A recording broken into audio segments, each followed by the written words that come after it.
Another state. I'm trying to eat down a whole nother plate. Seem like my homies was stuck in the hood. I just told them be safe in the state. Welcome to the Black Miss Podcast. Welcome to the Black Miss Podcast. Welcome to the Black Miss Podcast. I am your host, Too Black. This is somewhat of a sad episode, but also an appreciation and paying homage. So a little bit over a year ago, we had the great Glen Ford. If you don't know who Glen Ford is, he was the executive editor of Black Agenda Report and co-founder of Black Agenda Report, news, commentary, and analysis from the Black left. I have to say personally, for me, it was one of the most influential publications that I've read and still read on my political upbringing. I'll get to that later. But yes, Glen Ford passed. Glen Ford passed on July 28th of this year.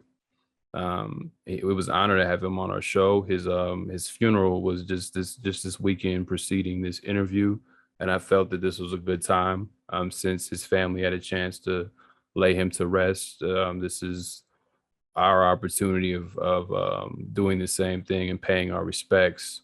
So we're going to revisit an episode that he was on with us over a year ago, and the myth was Democratic Party politics or Black politics.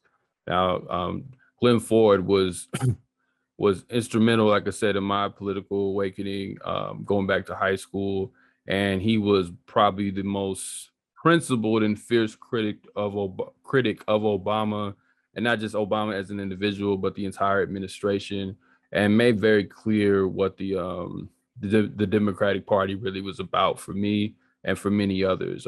For people, in the early to mid 30s, who were into this work and who grew up on Black Agenda Reports, such as Hood Communists and such. I mean, I would say we're like Ford babies. You were raised by Ford, Bruce Dixon, Margaret Kimberly. I mean, John Mubaraka, like the writers of this. Of Black Agenda Report, this online publication, is just very influential because there's just not a lot of us who really get to the left of the Democratic Party. There's not a lot of us who are just critical of anything outside of that beyond just maybe some hand wringing here and there. So, we can get a few concessions. Like there's not many people out there like that. So he was a great example for many of us. I know everybody who listens to this podcast isn't into politics in the same way that some of us are, but this is one of the few times I'm willing to express some of my personal feelings about things. Normally I try to keep that out of this show, but Glen Ford really did mean a lot to me. So I was fortunate to be interviewed by him. Also on a piece that I had written about Black Wall Street. For those of you who remember our Black Wall Street episode, I wrote an essay kind of in complimentary of that episode. And it was an honor to be interviewed by him. I've never thought that would have had that opportunity. I mean, he reached out to us, and it was shortly before he kind of started to tap out. I mean, he told me on that call that he had cancer, and I was just devastating to hear. And then hearing that he had passed was tough. So I want to read a few words, not as long of a monologue as it normally would be, but I do want to just pay my respects, and then we can listen to the last interview that he had with us. And this is an older episode, so there's a co-host who's no longer on this show anymore, Elle. You're gonna hear her voice. So we don't have anybody new. This is somebody who's not on the show anymore, but shout out to her. So I'm gonna read these words and then we're gonna get to it. And we'll have another episode next week and we'll stay on schedule, but just wanted to pay homage here. Glen Ford taught me audacity. The audacity to call it like it is with the most precise and frank expression. When Glen Ford spoke or wrote, the truth received no mercy, nor did the people who lied about it. Ford had a sixth sense for bullshit. He could smell the stench crusted on a politician's lips even before a word was muttered. His voluminous research and exacting position of facts served as a crucial translator of U.S. propaganda for my growing political awareness throughout my high school and college years. Here I was, a failed athlete, suffocated with the fluff of Black respectability and opportunism, bred to enter into what Ford would later coin the Black misleadership class, when a former friend of mine introduced me to the Black Agenda Report. Other than Malcolm X at the time, I had absolutely no other point of reference to any Black perspective left of the Democratic Party. Honestly, I had no conception of what right or left meant at all. Growing up Black in Indiana is a life of misdirection. Black Agenda Report became my compass. It was there that I found my political lane, and although I certainly swerved between pothole lanes of narrow nationalism and milquetoast liberalism, the Black radical tradition is my home. Glen Ford's writings narrated my rage during the Obama age. He gave me the audacity to reject participation in playing the self-serving game, a game where spinelessness is awarded with the possibility of securing the bag for the future. The game was an unraveling of self, a social death encouraged by the post-racialism of my classmates and the social pressures of the time. Too Black, the protective name I have adopted to survive the collegiate purge of Blackness, is welded in Malcolm X speeches in the stainless steel of Glen Ford's commentary. Black Agenda Report was not only my political compass, but my political armor too. So to be clear, there would be no Black Myths podcast without Glen Ford or Black Agenda Report. Without them, I would not know there are any myths to even debunk. I would probably believe most of them. BS frameworks like Black on Black crime would seem like a natural explanation of death. This podcast would probably be sponsored by Vote Blue, as I whipped you into submission with the myth that Black people died to vote, so your guilty ass should too. Black America would be the entirety of our scope and my analysis, because Africa would have nothing to do with me, right? An astute analysis grounded in material reality is one of the most significant gifts we can give young people. Seriously. An understanding of what the hell is going on around you will spare you the torture that oppression heaps upon the Black psyche. It might seem simple, but it makes a major difference. By the grace of Glen Ford, I am the evidence that this can be life-changing. In many ways, I credit this man from saving me from losing my mind. So this episode is dedicated to him and to his memory. This episode honestly started out as a series to talk about a totally different myth. But as the conversation began, and then as I was uploading this episode, actually, I changed the name to the myth being Democratic Party politics is Black politics. This conversation was sparked by a comment made by the former president Bill Clinton, who took shots at Stokely Carmichael, who later on became known as Kwame Ture, when he was at the late John Lewis's funeral, supposedly trying to give props to John Lewis, but decided to attack a Black leader in the process. So we asked Glen Ford about this, and then an entirely different conversation sparked that didn't even align completely with our notes, but it was just as good, if not better. So without further ado, Glen Ford, featuring the myth, Democratic Party politics is Black politics.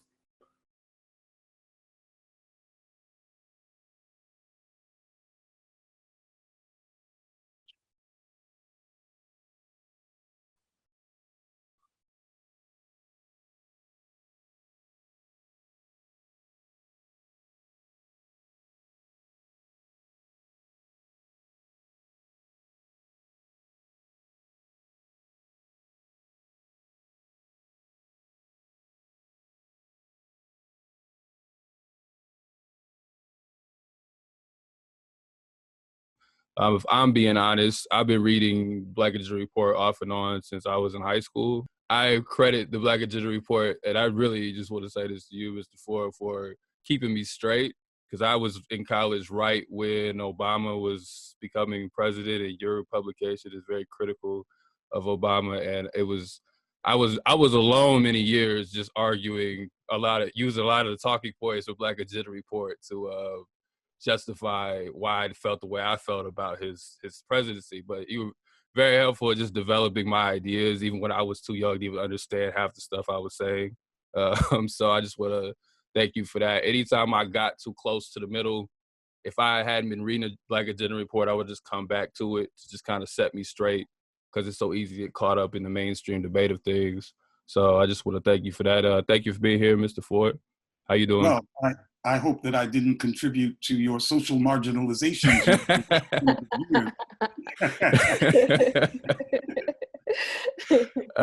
I probably got the name Too Black partially because of those conversations. So I thank you for that. So.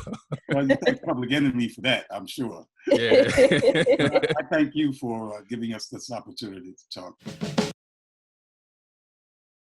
Particularly this episode was initially supposed to go a different direction, but since, John Lewis, the elder of SNCC and a congressman died just a few weeks ago, and then he had a funeral, and then Bill Clinton decided to open his mouth and say some bullshit, essentially. So we wanted to delve in on that, because he gets at this idea of who won the movement, and it's just a poor framing of the so-called movement anyway. And he had said, just 3 years later, he lost the leadership of SNCC to Stokely Carmichael, because he said, it was a pretty good job for a guy that young and come from Troy, Alabama.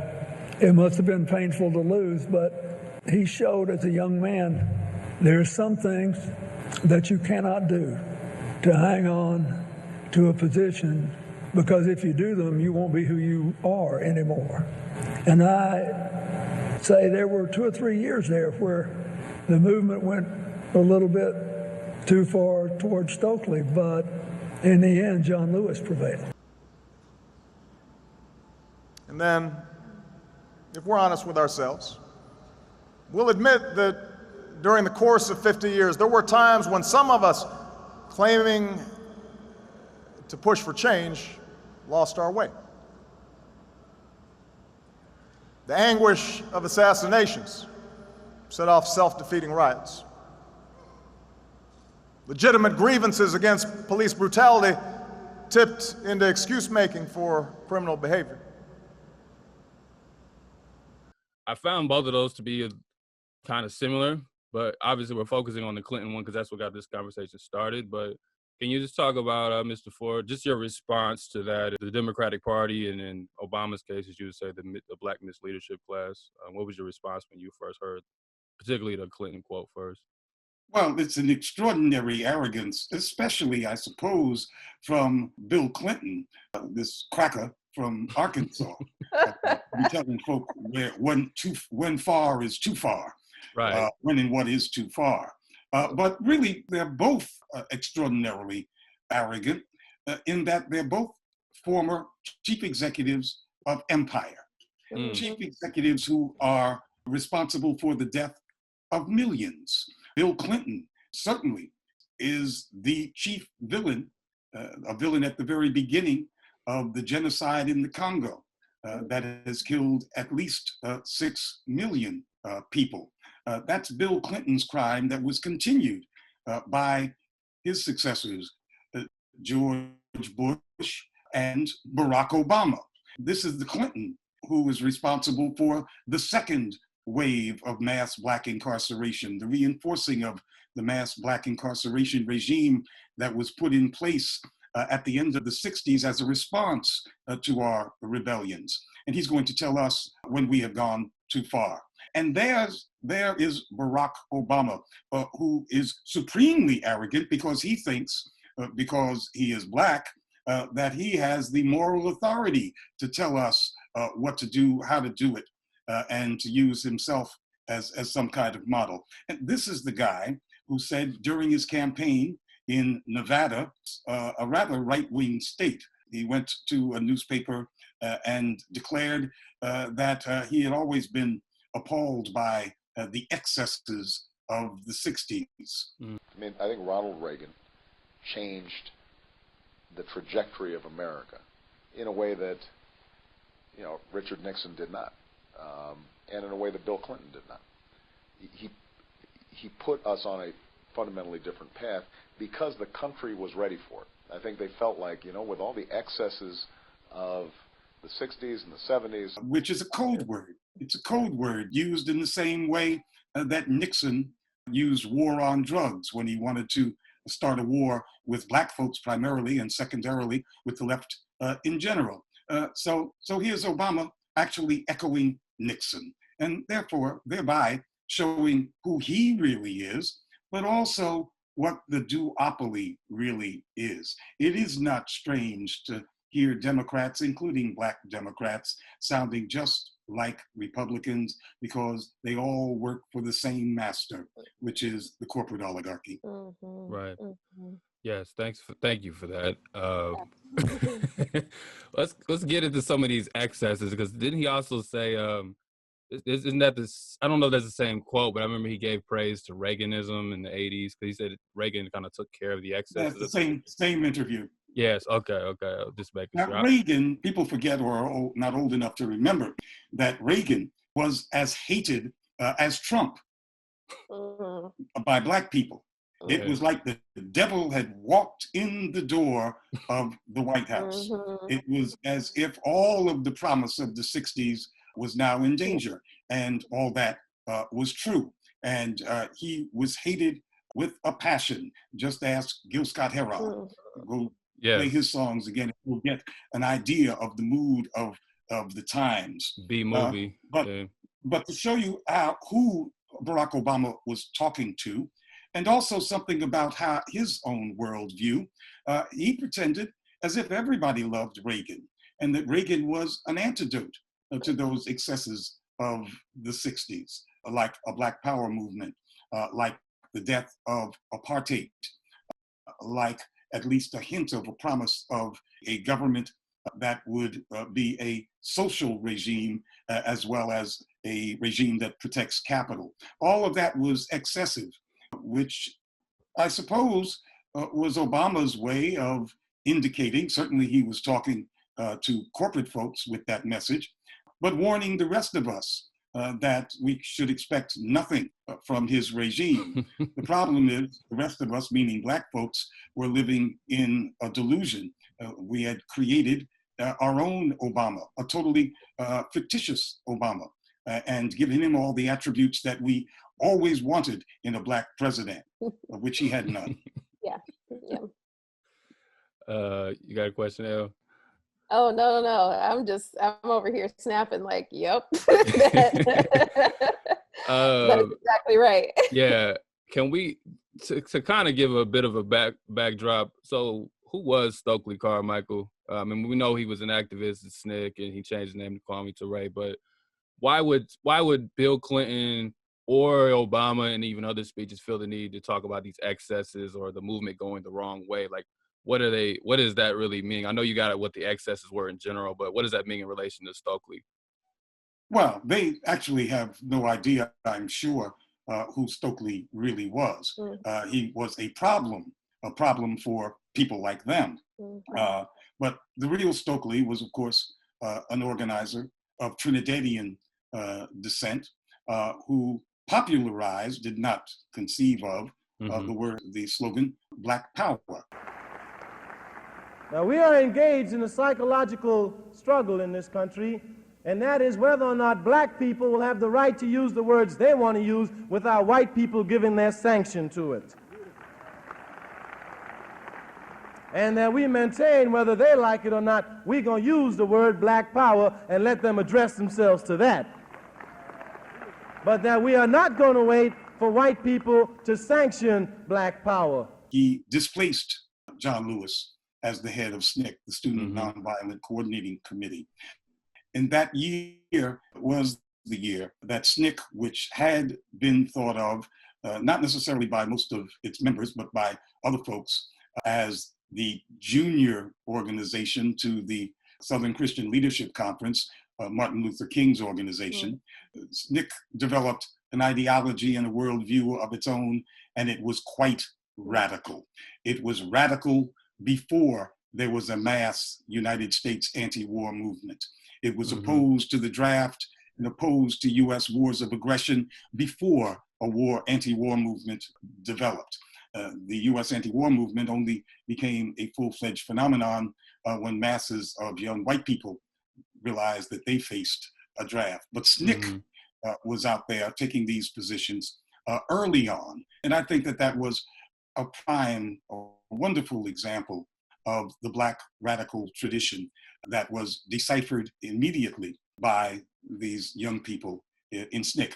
They deciphered it because they were in struggle. Things become clear when you are in struggle. When you come up against the power structure, you see not only it and its force and its tentacles and its awesome power, but you see its connections. You see the soft power, as they say, that has made this monster bigger than just his guns and his money. Bigger because he's infiltrated the psyche of the people that he exploits and depresses. When you are fighting with him, when you're grappling with him, you see those other iterations of oppression. And folk sometimes have eureka moments, and SNCC had its eureka moment. It kicked out John Lewis, put in Stokely, and charted a radical path. Yes. And the SNCC was on the ground more than a lot of these leaders. I don't think people understand that. Like, Stokely was in Lowndes County, Alabama, organizing what was, really the Black Panther Party before we get out to Oakland or anywhere else. Some of these other leaders, like I was reading about his meeting with like Roy Wilkins. This is when the James Meredith marches happened. It was about to happen, and Roy Wilkins, Farmer had just left CORE, the new leader of CORE. I can't remember his name. Even King, they kind of like landed on the spot and created a mass mobilization and the media storm. But they weren't there every day with people in a community struggling to politically educate them in the way that SNCC was. Do you think that contributed to some of their radical turn as well? That's exactly what I meant. These were the ground troops. These were the people who were embedded in the community. These are the people who only survived on very small stipends from the organization, but mostly lived off the food of the people who put them up in their houses and their neighbors. These people were totally exposed in these small southern towns where everybody knew everybody and everybody knew you weren't from here, including the white folks with guns. This was an intimate confrontation with power. Power, face you could see, and that was a murderous face that might kill you personally. As I said, that puts you in a different frame of mind about the nature of the society that you're confronting and who controls that society and to what end. It gives you food for thought. Right, because they were there when the feds didn't show up, when the Justice Department didn't come protect them and they had to protect themselves. You spoke about Black Power and how obviously Stokely Carmichael wasn't the first one to ever say it. I know Richard Wright and many others have said it before him, but it became popular in, June of '66 when he started shouting it. So what is the world starting to look like after that once they took the more radical stand? Like, how does the movement turn in general? I think that we can't even talk about the second half of the 60s, which is sometimes referred to as the Black Power phase. We can't talk about it without discussing the impact of Malcolm, who dies in '65, but he had already birthed many political children, including, of course, the Black Panther Party, who are his direct descendants. But Malcolm busted this whole decade open, busted open the whole Black political discussion with his critique of Black leadership. Most people do know about his critique of the March on Washington, his derisive terms in which that he confronted what was called the Big Six, the NAACP, the SCLC, the Urban League, SNCC with John Lewis at the head, and A. Philip Randolph, and challenged their right to speak for the Black community, to be assembled as the leaders. He constantly hinted that they were leaders because the white folks chose to recognize them as leaders. And when they were bragging that they had won a great victory because they had spent some time in the White House, Malcolm reminded the people that their time in the White House should be cause for suspicion. What did you do in that White House? Who are you collaborating with in that White House? He was demanding accountability. His critique of the Big Six gave all of us permission to critique big and small, real and phony Black leadership. But that really opened the door to a critique of all of U.S. society. That was the signal pistol for the start of the second half of the 60s, for the Black Power phase, and the huge argument that erupted. It was like a pent-up discussion, which had been held back by, among other things, reticence to examine the internal workings of Black America, because you didn't want to discuss dirty linen in front of the white folks. And if you don't discuss the internal workings, you can't really have an in-depth discussion of the external factors affecting Black America for the U.S. society as a whole. You can't do any of that if you can't put the dots together and determine who among Black leadership is working for the man rather than you. And that's the kind of conversation that Malcolm made possible. And from that flowed all of the discussions and the isms of what we now call the 60s.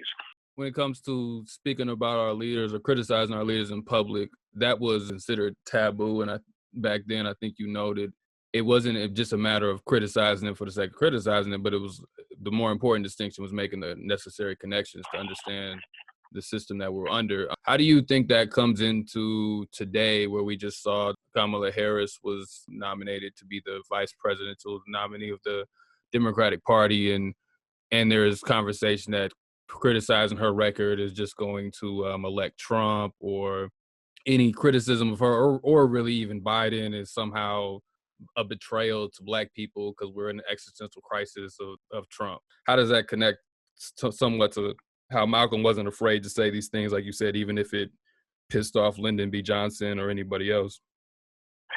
Well, what you just described shows how far we have come, and not in a positive way, from the 60s.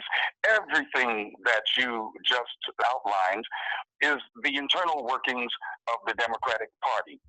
None of it has much to do at all with Black autonomous political movements. It's all internal Democratic Party goings on. That means what we're looking at here is the Black community's politics having all been bundled up into the confines of the Democratic Party. These are 2 and 4 and 6 year politics. That is a politics in which people don't do anything but maybe vote every 2 or 4 or 6 years, and then vote only for those candidates who are on the menu that is provided to us by the Democratic Party in particular, since Black folks basically don't exist in the Republican Party. So such a contrast with 50 years ago, when one talked about Black politics, they weren't talking about the Democratic Party or Black Democratic politicians. There weren't that many. There were very few Black elected officials. Black politics was Black movement politics. It was Black people arguing with each other, because Malcolm gave them permission, arguing with each other about which way to go. Where do we go from here? What do we call ourselves? What kind of society do we want? Do we even want to be in a society with these people? What are the terms of our engagement with this larger society? What kind of foreign policy do we want as Black people? That was the substance of Black politics back then. But now it is totally subsumed into the Democratic Party's politics, which is not a popular politics at all. It's a politics dictated by the owners of the Democratic and Republican parties, and that's the oligarchy. Right. Thank you for that. So there was a sense of self-determination there. It wasn't just capitulating to Democratic Party politics. I think that's a necessary distinction. And I think that's something that's really lost out, because I think we almost line ourselves up with the Democratic Party, like lock and step, like there's not even any real departure of our own view of the world from theirs. And I think that's dangerous. Unfortunately, it's worse than that. The Democratic Party has infested the black community like no other ethnicity or community has been infested by the duopoly system. Fraternities and sororities, as well as our churches, basically all of black civic society become annexes of the Democratic Party. Certainly every presidential election. I call it an infestation because it is in us. It affects our behavior. We are so infected that when people in the black community who are acting as operatives of the Democratic Party speak to us, we speak back to them as if we're talking to other autonomous black people, but we're not. We're talking to a Democratic Party operative who believes that the fortunes of the party and the fortunes of black people are synonymous. It's almost like we've been swallowed by the party. It's like oh, well, yes, and that ain't no joke. Yeah, it is. Our politics has been swallowed whole by the party, so that their priorities, their ambitions, become our ambitions. But in fact, their ambitions are antithetical to our ambitions. We're not imperialist. We are the most pro-peace constituency in the country. A worldview that was somewhat distorted during the Obama presidency, when black folks for the first time, many identified with U.S. power because of the occupants of the White House. But essentially, that black radical tradition does permeate black politics. Peace is part of it, and social justice is part of it. Those are our priorities. But when we are under the spell of the Democratic Party, it's the only priority is to defeat the white man's party, which is at present the Republican Party. And everything else takes second or third or no seat to that. So we become blue no matter what, Biden or whoever he picks. Yep. None of it matters. What that means is none of our black priorities matter. And if none of our black priorities matter on election day, then how do we develop what those priorities are during the rest of the year? Everything becomes eventually the success of the Democratic Party, and a black agenda disappears, is never formulated. In fact, I remember back in when Obama was about at midterm, that is in between his two terms, and these corporate Negroes, the NAACP, the Urban League, the usual suspects that we call the most notable celebrities of the black misleadership class, Yes. They started talking about formulating a black agenda, because it was so clear that Obama, as he struggled to forge a grand bargain with the Republicans over austerity, tried to impose one along with the Republicans, tried to gut what was left of the New Deal and the Great Society along with the Republicans. There was a call for a black agenda. And so these civic organizations, the usual suspects, the Big Six or Big Four, and if we want to harken back to Malcolm's time, right, they obligated themselves to come up with a black agenda, and they never did. The end result, after several years after they announced they were going to come up with this black agenda, the end result was nothing except essentially defense of what Obama said were his achievements, and defending his achievements, his alleged achievements, from the Republicans or a Republican president if he should be succeeded by one. They had no ideas of their own. They were incapable because they had not in 20 or 30 or 40 years engaged in a conversation about where to go for Black America. They've been immersed in Democratic politics for all of that time. I was watching your debates with Michael Eric Dyson from '08 and 2012, and it really was clear in that debate that he didn't actually have anything to argue for other than Obama. Really making me appreciate even more his provenance, his purview, his almost providential predilection. Sorry for all those P's. I'm a Baptist preacher. Oh God.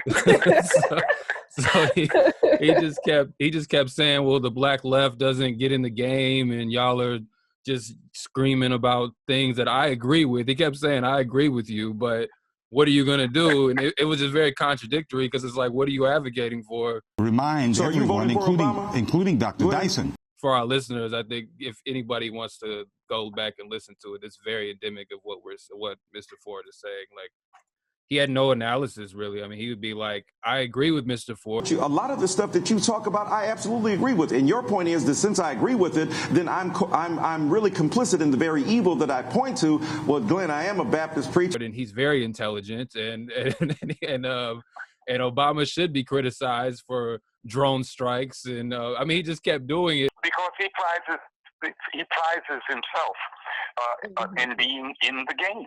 Right. And the game is totally the Democratic Party. But there is, now that you put it this way, there is a schizophrenia involved here, especially among chattering classes and the intelligentsia and the pseudo-intelligentsia in Black America.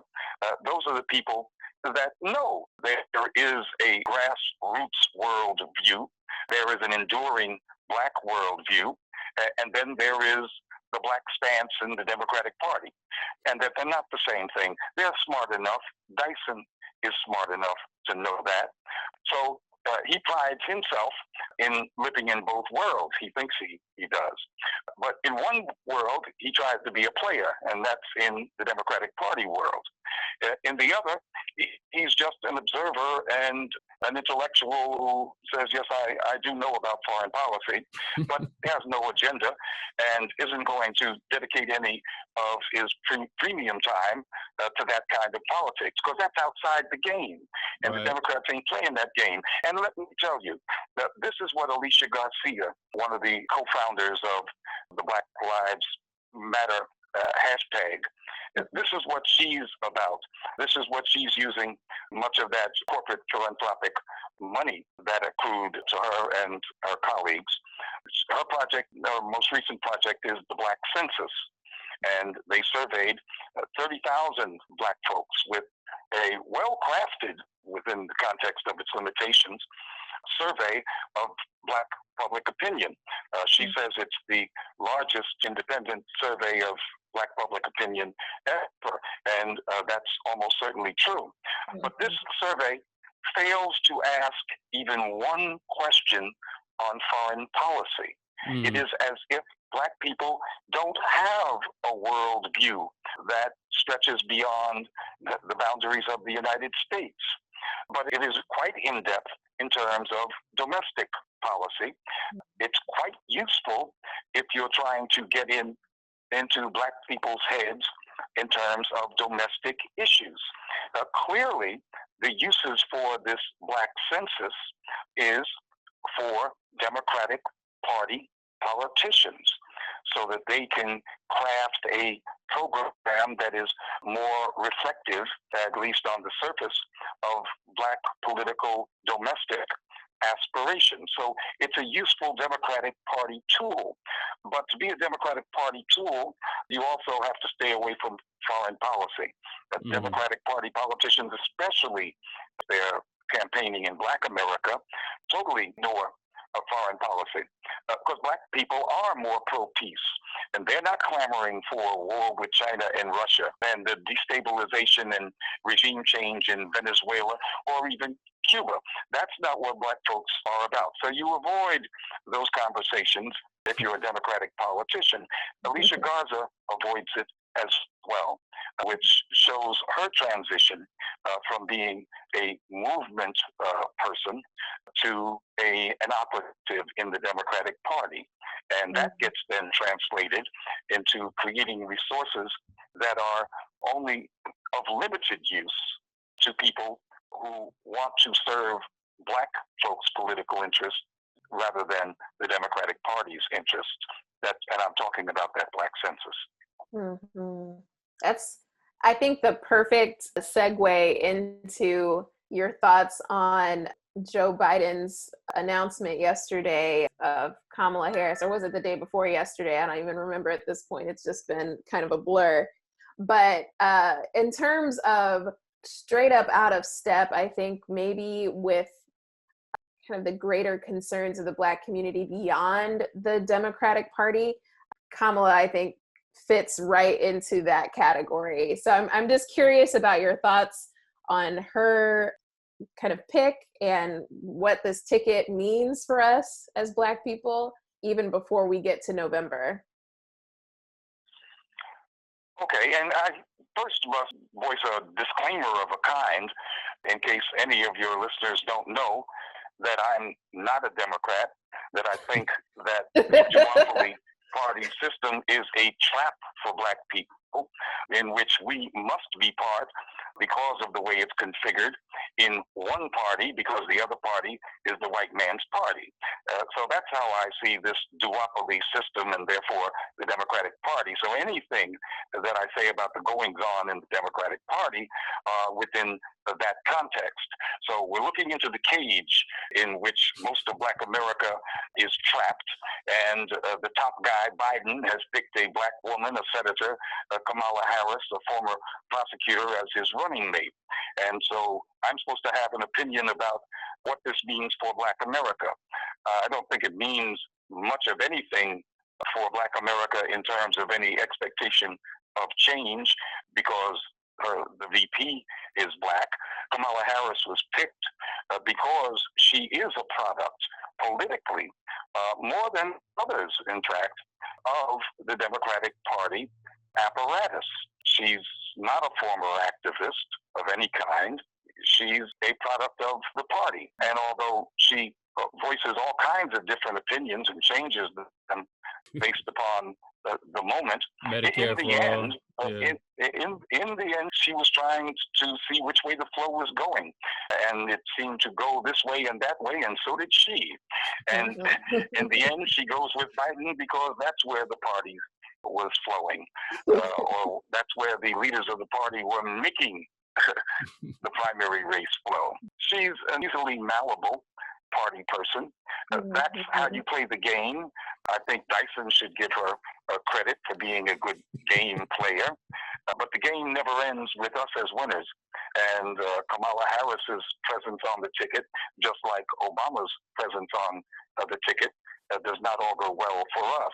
I was afraid 8 years of Obama and the delirium that descended on Black America, a delirium so deep that Black folks who found themselves in 2008 and 2009 in their worst economic position in modern times actually thought and told the Pew Research Center that they were doing personally and as a people better than ever. We were the only people who were optimistic about our personal and group lives in 2008 and 2009. Everybody else was pessimistic. Everybody else was in their right mind about the economy. Because that was right after that was right after a financial crash. Just in case anybody listening doesn't remember that or wasn't alive for it. That's right. Yeah. Everybody else understood that this was a meltdown and a disaster, except Black folks who were still delirious over the Black family in the White House.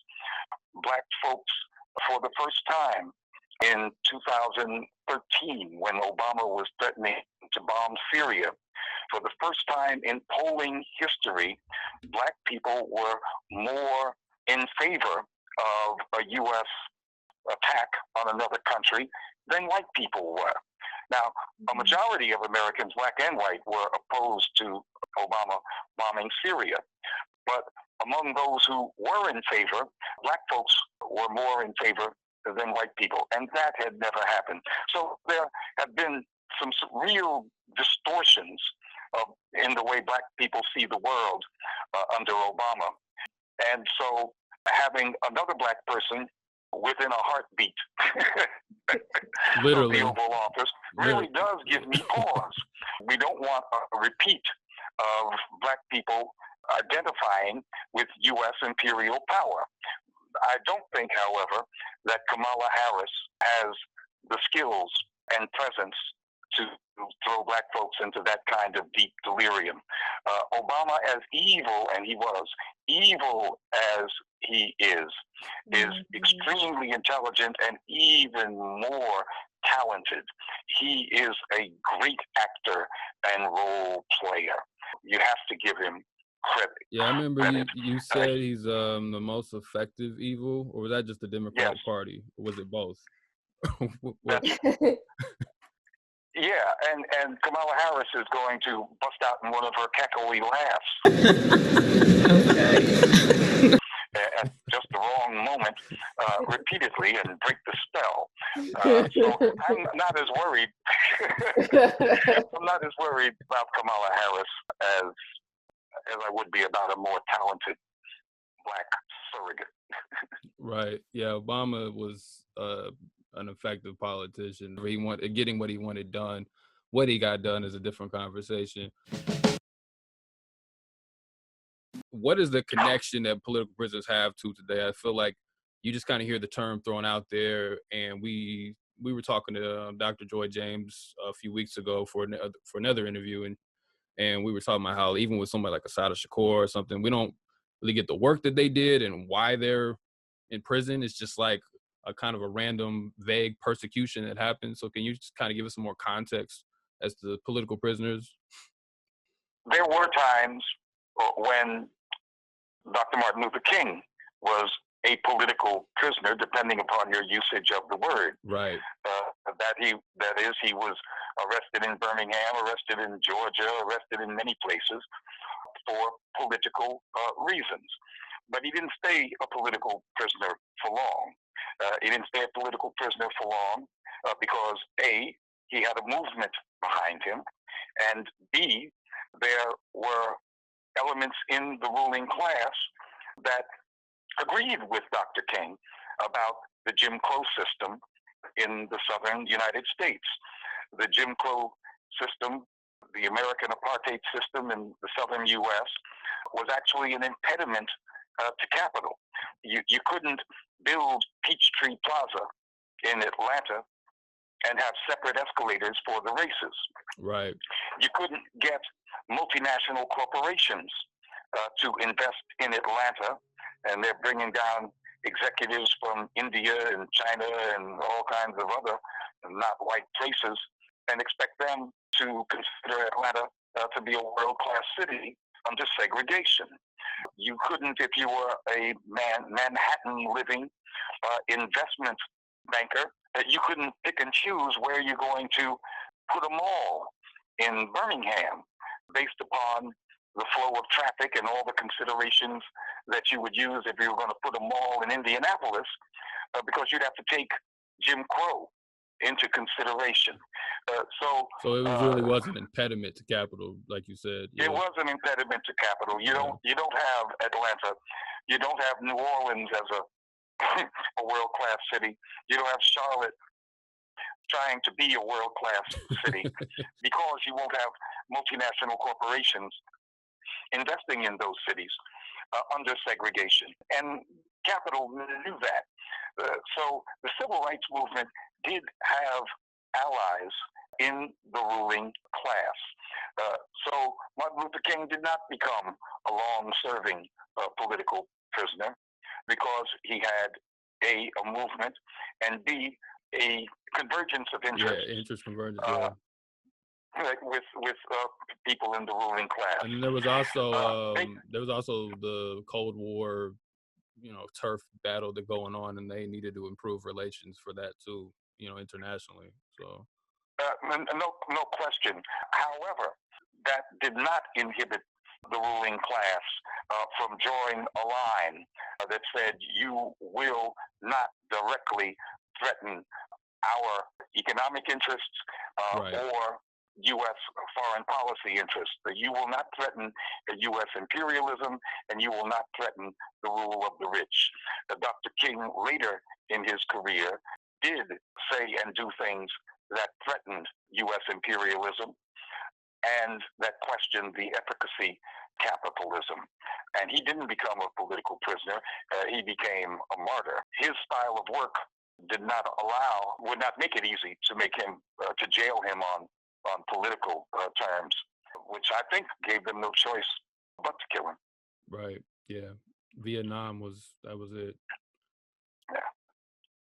Going to prison does not mark you as some different kind of political animal.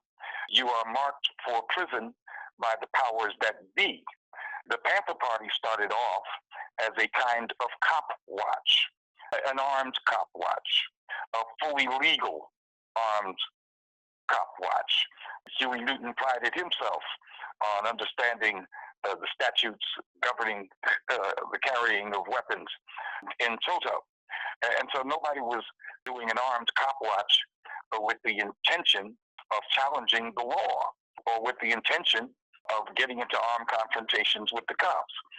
What was understood is that the cops, who always have the arms, are continually confronting the community. And the armed cop watch was there in order to discourage the cops from doing it. It was not to beat the cops, but to discourage them from doing the kind of predatory behavior that they had become accustomed to. That was the only purpose. And the Panther Party would have claimed victory if there had been a reduction based upon that disincentive, predatory behavior by the police. That would have been a success. It is the cops themselves and the people who own the cops, the political forces, that said we're not going to back down from these Negroes with guns. We're going to escalate. And at the end of that escalation, we have scores of mostly Black Panther political prisoners, about a score of dead Panthers, and SWAT teams sprouting up all over the country. Right, and when you say Panthers, just for clarification, are you putting the Black Liberation Army in the same camp, or do you make a distinction? The Black Liberation Army folks were all Black Panthers. Yeah, that's what I figured. I was just making sure. Okay. Yeah. When they went armed and underground, they severed themselves from the authority of Oakland, and therefore had to call themselves something else. Right. But they were Panthers, of course. Yeah, especially the New York chapter. All right.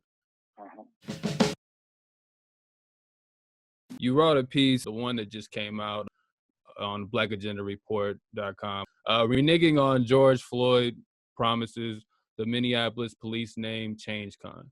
You have been advocating for years. I mean, I don't even know how long. I know since I've been reading it, it's been in print for years about our community control of the police. And I know that the Panthers, and I know that's something that they advocated for, as well as the Malcolm X Society advocated for. They were actually they showed up to the Detroit riots, and actually told the establishment that they could end the riots if they would just give them community control of the police. They didn't do this, but this is an important historical note. So can you kind of explain to us where the Panthers, what their perspective was on that, and then you can just more so articulate your views on community policing and how you, as I was able to extract from the piece, and I think Elle did too, how defunding and abolishing, you made a really good point that it's very vague and it's easy to co-opt when it's like that. Yeah, the Panther Party in the years 66 through 70, of course, advocated community control of the police, but did not come up with a detailed program of how that would work. Later on, Huey Newton on his own came up with a community control of police program. In his plan, the governing board, the one that would hire and fire and direct and oversee the security force, and nowadays we don't want to call it police because we want to abolish police, but there's going to be a security force. Black folks demand it. All folks demand security. But anyway, that overall governing board under the Huey proposal would be randomly selected, just like jurors. In today's configuration, there are some advocates of community control of the police who want to use that formula where people would serve as overseers of the cops, just like they would serve on juries. The idea here is that these folks could not be influenced by money because you can't pay off everybody and they're randomly chosen. Most people support a community control of police program in which the oversight board is elected by the community. That's the plan that's before the folks in Chicago, where after the latest election, 19 of the 50 Chicago Board of Aldermen, that's their city council, have endorsed that plan for community control of the police. It's also the plan that's most favored by the 21 or so organizations that are agitating and advocating for community control of the police across the country. One of those organizations is in Minneapolis, and they held a press conference last week after the Minneapolis City Council's so-called pledge to disband the police, a promise that a majority of the city council members made at the height of the rebellion. I suppose the ruling circles had become hysterical by that time, and they promised that they would disband the police. But that whole thing unwound 2 weeks ago when the Charter Commission said that they would not forward any city council measure for a public referendum until they went over it again, because the charter calls for a certain ratio of police to residents in Minneapolis, and that is part of the law.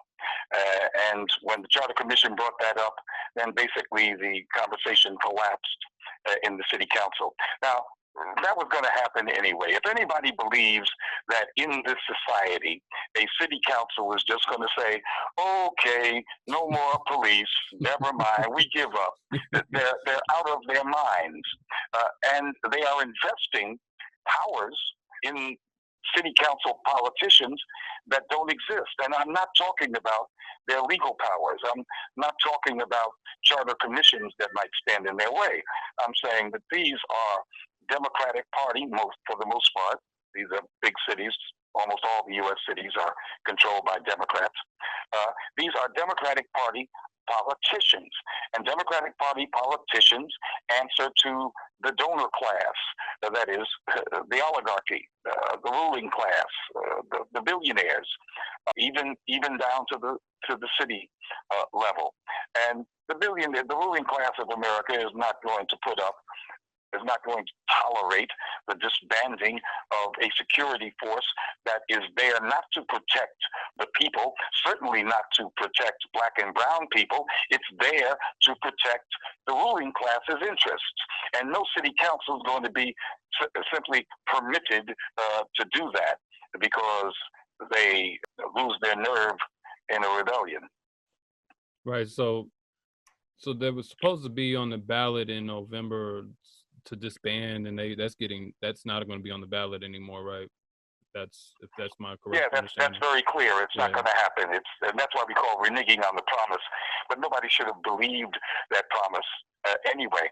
But the thrust of my article is not on them reneging. That was totally predictable, and I believe I did predict it. That's an easy one. The problem here that we need to examine is our demands. The movement was fantastically effective in scaring the hell out of the powers that be, and fantastically effective in letting folks know that they were millions and not just small groups of people who were in opposition to the regime. All that's wonderful. The problem is in the demands.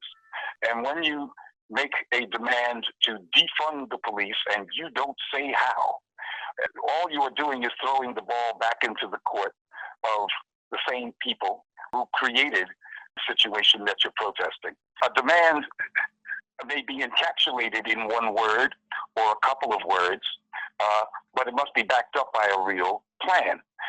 And so if you're going to defund the police, it doesn't happen like magic that the funds that you take away from police go to social services. Which are also police in many ways as Police well. adjacent, exactly. That's right. That's right. The demand has not one element of self-determination in it, which means there is not one element of democracy in it. It's basically saying, okay, you guys, we demand simply that you defund the police, but you figure out how to do it, and you figure out where the money goes. Those agencies that theoretically will get the money that theoretically is diverted from the police, they are not accountable to the Black community either. Mm-hmm. If anybody thinks that social service enemies, friends of their clients, friends of the people they're supposed to serve, well, they've never been on the other end of those social service agencies. So what we need to be demanding is not just community control of the police. We need to be demanding community control of schools, community control of social services, community control of everything that has worth to the community. But that's not part of the demands of most of these Black Lives Matter chapters or these Black Lives Matter inspired demonstrations. And I want to say here that there are only 14 Black Lives Matter chapters in the United States, and I believe 3 in Canada. Only one of those chapters is in the south of the United States. So this nationwide wave of protests, almost all of them occurred in places where there was not a Black Lives Matter chapter, but they were inspired by Black Lives Matter. And what was lacking in this inspiration is any meat on the demands, and it does have consequences, and we can see the consequences as they played out in Minneapolis. They'll play out the same way everywhere else. If it is just defund and abolish without a self-determinationist, detailed, democratic-oriented power to the people who are policed, power to the people who get the social services plan. There was, like you said, there was definitely a real energy there that, like you, as you said, scared the hell out of power for the moment at the beginning of the protest. And then it seemed like it waned off. Things became more peaceful. The demands themselves weren't explained that well either, like even the ones that they said. So I guess for people listening, what is a way to organize this? Because I think what people are failing to get that point. And I know we're in a different environment where you can't do door to door and stuff because of COVID. So I get organizing is tough, but what is an effective way to organize something? I know for the record, Mr. Ford is working on these things. This isn't just something he writes about. So I just want everybody to know that too. So I'm just curious, what are some of the tactics that you're using, and the people I know Black is Back Coalition and stuff. What are some of the tactics you're using? Well, but this is really just fundamental in terms of power exceeds nothing without a demand, as Frederick Douglass says. But what is a demand? A demand is not a slogan. Power to the people is a slogan. It's not a demand. If you want power to the people, you're going to spell out exactly what you are demanding be done so that people get power. In the same way, if you want to bring the police under control, you have to have a plan for how that is done. That is, the plan that is out there is community control of the police. The intellectual is most associated with the abolition movement, abolishing the police, abolishing prisons. Most associated in Black America is Angela Davis. And Angela Davis was at the refounding convention last year in Chicago of the National Alliance Against Racist and Political Oppression. That alliance is being refounded with the specific purpose of pushing for community control of the police.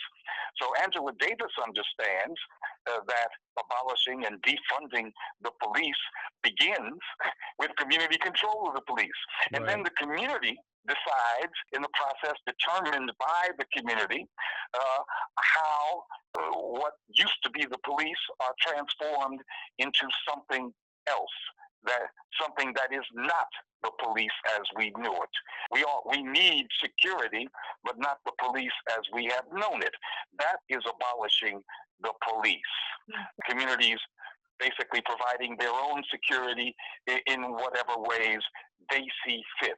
That's not the cops as they historically have been in the United States, and Angela Davis understands that, and she's down with it. But these Black Lives Matter chapters, and there are a number of them in Washington and other cities, they are enamored of the purity, they think, of and simplicity of abolish, defund, and don't want to clutter it up with a program that actually does that.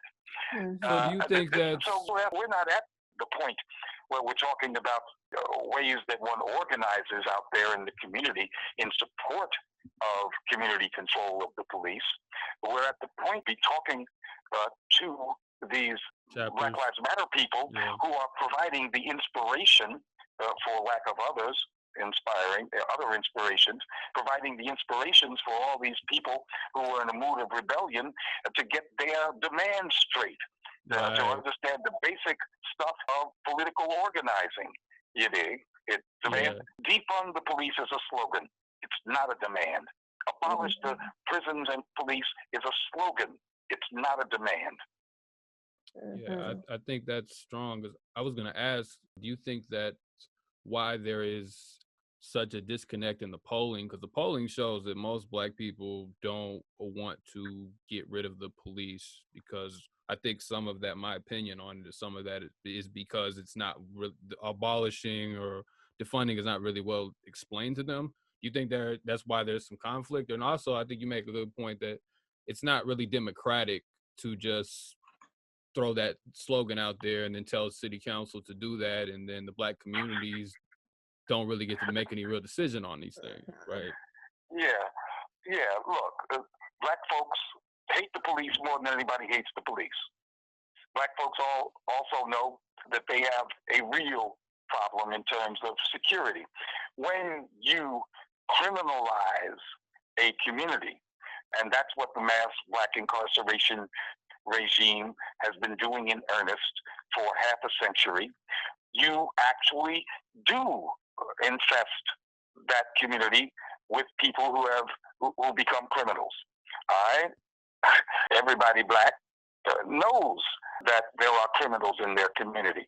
People who have not been able or have not wanted to, whatever, make a living any other way. They know that there is a need for security in the community. That goes without saying. But if you don't propose how that's provided, or the means by which the community can decide how it will be provided, then the only alternative is keeping the police, you see. Right. So by not putting meat on the bones of this slogan, defund the police or abolish the police, de facto it leads to the Black community grasping at the only straw that they think is available, which is the cops as they are, even though we hate them more than anybody else hates the cops. No, I thank you for that, because I think even some circles I'm in, I think there's a tendency to dismiss Black people as just being brainwashed when you see those poll numbers, like, oh, we just don't want to get rid of the cops, when there's not enough accountability on the organizations and what the work they're doing to either explain it or offer, as you said, an actual demand versus a slogan. I think that's an important distinction. One of the reasons that I favor the elected formula for a community site authority rather than the random choosing is because it makes the activists work. And you find out when you're campaigning for this, who are the natural leaders of the community, what their ideas are. Folks in the community have ideas about everything that goes on. If you empowered people in the Black community to engineer and sculpt, to plan a new Black community, there would be people there who would tell you exactly where the supermarket should go, exactly where the health services should be, exactly which streets need to be widened, you see. But they don't have the power. The people don't have the power to plan their own communities. That planning gets done by the private land developers who create cities to suit their purposes. All right. In the same way with policing, if you put the issue out there and say you have the power, now what y'all gonna do with it? People would come forward and they would have all kinds of ideas as to how security can be improved and secured in the community. But for that, you need to have a lively and regularized debate. Now we're back to Malcolm again. See, good things come from those who debate. We need that happening with this pivotal issue of community control, because from community control of police flows discussions of community control of every damn thing else. And now we're talking socialism. Right. But on a practical level, people on a level people can understand and say, that makes sense. Right. It's not theory. It's not something in the academy. Like, that's something you can really put your hands on and materially feel. Yeah, I feel that. And we're at the threshold of the door to be doing that.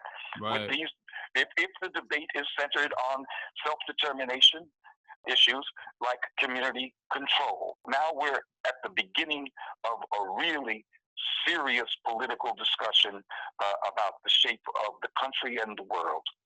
I think that's a good way. And that's why I'm so frustrated when these several Black Lives Matter organizations do not take the next step and flesh out these demands, which have in principle been accepted by almost everybody Black and a whole bunch of white folks and white folks too. Yeah. So do you think that some of this is due to just just the way the organizations are working internally, or do you think there's a bigger play here as far as the funding or the philanthropy that kind of goes into the Black Lives Matter organizations? I mean, like, why is it hard to get the community control? Because I mean, obviously, even in their platform, as you noted in one of your pieces, they have a statement about the community should control things. So it's not like they haven't, at least rhetorically, in the movement for Black Lives, they at least rhetorically gave some meat to it. So is it just a level of a disorganization, or is there something more there? I prefer to think that these are internal, and I prefer to think, although it probably will sound insulting or old man talk, I prefer to think that it's the immaturity, the young age, and the limited experience of much of the membership. And really that they can't be faulted for that, because they jumped into this earth-shaking struggle without the benefit of there having been a mass grassroots movement in Black America for 2 generations. Because largely of what we were talking about with the Democratic Party and yes. Right. Yeah, so they're not as well educated as they might be. They have no experience in grassroots politics and the 101s of making demands. I understand that, and I prefer to think that it is that political immaturity, which is, I'm not trying to insult people there. Right. That's at root here. On the other hand, in terms of Alicia Garza, that's not her problem. You know, she's deep into her 30s and has chosen to become a Democratic Party operative. She's the go-to person now, if there is any go-to person. She's an important go-to person now for those millions, I mean, and it's now in the hundreds of millions in corporate philanthropic funds. That means she can make or break an organization by giving the nod to a substantial money grant. It's kind of like the position that Booker T. Washington held back at the turn of the 20th century. The Tuskegee machine was actually the fact that Booker T. was the go-to guy for corporate philanthropy and corporate advertising and corporate investment. And that meant, in terms of Black colleges, which were dependent on that kind of philanthropy, Black newspapers depended, many of them, on being thrown some bones from those quarters.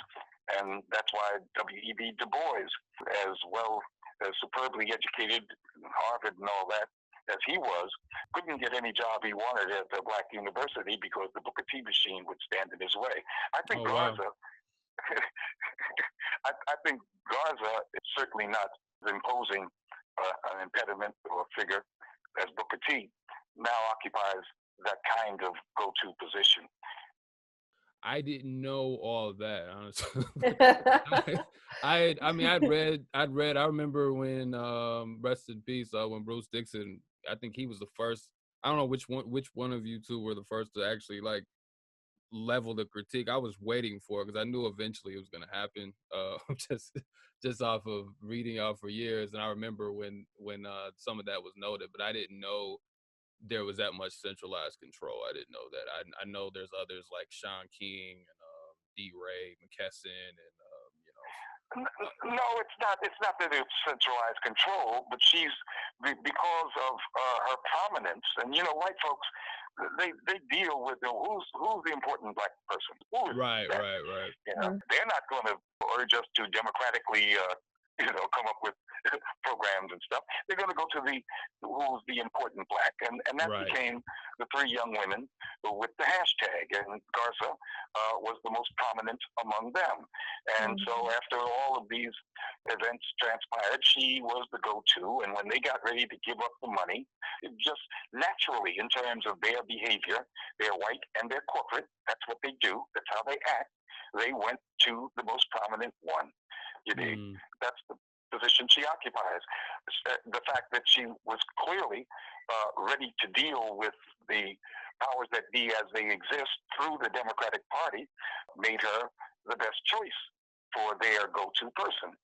I don't want this to seem conspiratorial because then you don't really understand the relationship of forces. No, thanks for clarifying that. I didn't mean to imply that either, that there was some big play here. You're right. It's just a natural occurrence of how this operates. So, I mean, in any era, there was always a go-to person in any era. Since we've been here, even during slavery, there was a go-to person. There was a go-to. That's right. Yeah. That's right. The relationship of forces, the power relationships have not changed. It's a corporate game. And it was a corporate game during Booker T's go-to time, and it's a corporate game during Alicia Garza's go-to time. Yep. Yeah.